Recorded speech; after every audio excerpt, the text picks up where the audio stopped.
If you're a tutor who often discounts, if you offer free sessions, if you feel guilty for charging more, if you don't want to increase your prices because you think you're doing your students a favor, this video is for you. Hey, I'm Lisa. I'm a private tutoring business owner. I own Lisa Study Guides. We're aiming to reach 1 million in revenue this year. So I'm so excited on this channel to be sharing with you the behind the scenes of building out my business and to also impart some knowledge and share with you some advice that I've learned along the way. So if you're a tutor who's looking to grow your tutoring income, then make sure you've subscribed to this channel. So I've talked to a lot of Tutor Boss clients who own their own business, and there's just so much confusion when it comes to pricing yourself. So I want to talk about the 3 mistakes I see tutors often make when it comes to charging their prices. The first one is a self-limiting belief. So when it comes to pricing, pricing in itself, money in itself, the dollar value of something inherently doesn't mean anything. We've assigned value to money, essentially.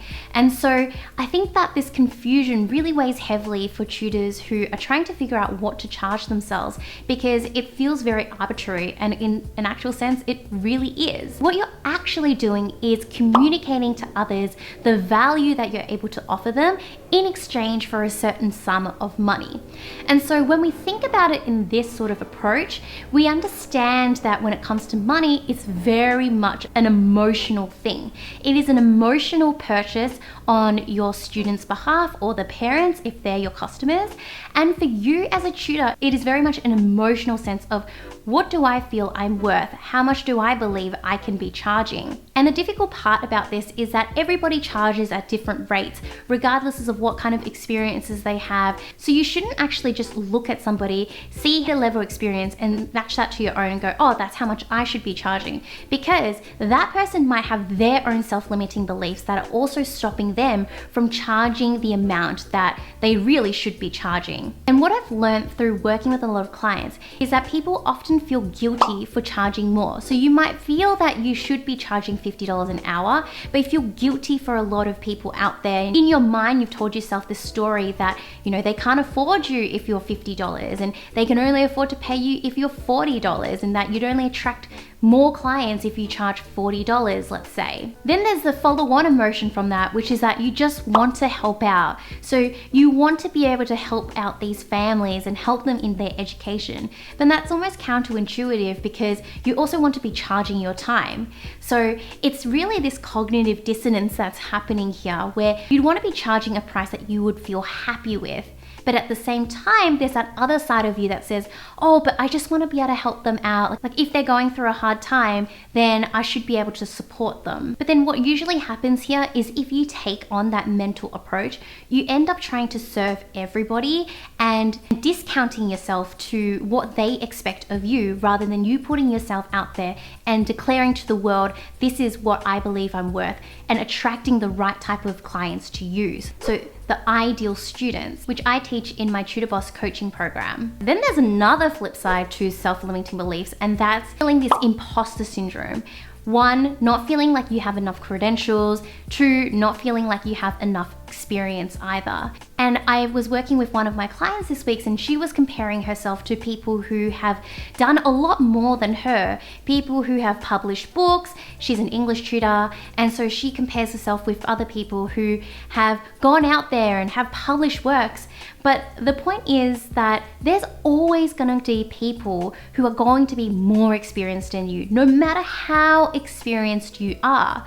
And so rather than comparing ourselves with the people who have walked further along on the path ahead of us, you need to back yourself up and be your best cheerleader and really advocate for the credentials that you do have. Whether that's, you achieved an amazing score, or even if you didn't achieve the top score, the fact that you still did well and you have room to be able to teach those who are not doing so well in that subject is still already amazing, because not everybody wants that person who has all the expertise in the world. They might just want somebody who's a few steps ahead of them, who actually understands their situation. And to really reinforce this idea and show you that I've lived it, I graduated and I did not score the top in my class. I never considered myself a strong English student, but because I was able to get better at English, and then in the end, I was able to do relatively well. So I scored in the top 2% of the cohort. So not, the top 1 percentile or whatever, but still pretty damn good. I was still able to start leveraging those credentials. So don't ever discount yourself and think that you don't know enough or you don't have enough experience. Just remember that even those who have experience now had to start at some point where they didn't have the experience. So never let that be a limiting factor for yourself. The second mistake that I see a lot of tutors do is they then start to discount a lot of their sessions. So because they're feeling a lot of those things that we talked about in the first point with the self-limiting beliefs, because you feel guilty, because you don't feel like you're good enough, then what happens is when people ask for it, or when people, not even when people ask for it, when people say, oh, that's too expensive for me, immediately the first response for these tutors is to start discounting themselves and start going, oh, that's fine, let me know, what can you pay? That way, what they're doing is they're putting all the power in the customer's control. And that's not what we want to do. I want you to be confident in your pricing so that you can say no to the people who aren't willing to pay you for what you feel you're valued at. And the issue with this discounting mentality is that you're only helping to reinforce that idea that you aren't good enough,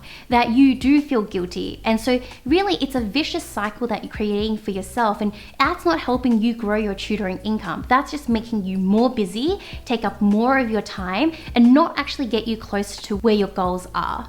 And that's the cold-hearted truth. And so you might be asking me, okay, Lisa, like I get it, I shouldn't be discounting. I have all these self-limiting beliefs that I need to overcome. What should I be doing? And that leads me to my third mistake. And that's the idea that tutors aren't familiar with communicating value. So when we talk about charging $50 an hour, when we talk about charging $100 an hour, all you're doing is talking about how much value you believe you can offer somebody in exchange for that amount. And so often what happens with a lot of tutors, when a parent says to them, oh, that's too expensive to me, and then they discount, you're really not doing yourself a favor there, because what you should be doing first is trying to figure out why that communication of the value, the perceived value for the parent, isn't as clear to them as it is to you as to why you're worth $50 an hour.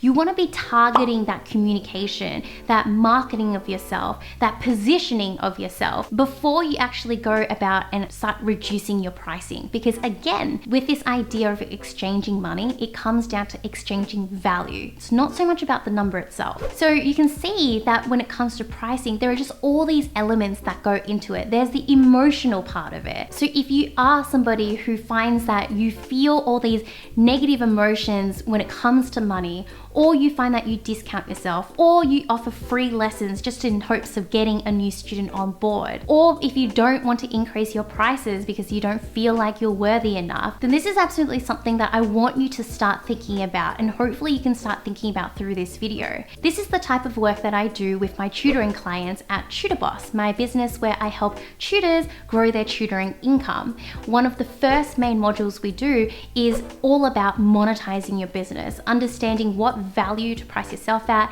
how to communicate that value to your ideal students so that you're attracting the best type of customers for yourself, and you're charging yourself at a price that you feel proud and happy to be tutoring at. And that's what we want for you for creating your business. We don't want to be creating this vicious cycle of charging yourself less and less only to make yourself more busy. If there's anything I know, if you're somebody who has started off your tutoring business, it's because you actually want to create freedom for yourself, whether that's to quit your job, whether it's to build that flexible lifestyle that you want so that you can look after your kids, or so that you can focus on a new career path. Whatever it is for you, just remember that pricing is incredibly crucial and not something that you can just chuck out there and hope that it works. And so if you're interested in one-on-one personalized coaching with me, feel free to DM me on Instagram. We can find out if we're a good fit for one another, and I can share with you more about what's going on in the program. Otherwise, if you liked this video, I'd love for you to thumbs up and leave me a comment. It really means a lot to me when you guys share your thoughts about what you've learned in these videos. I'll be making a series of the typical mistakes tutors make, so I'll make sure to leave you a link to another video where I've talked about mistakes tutors make. And until I see you next time, have an awesome week, guys. Bye.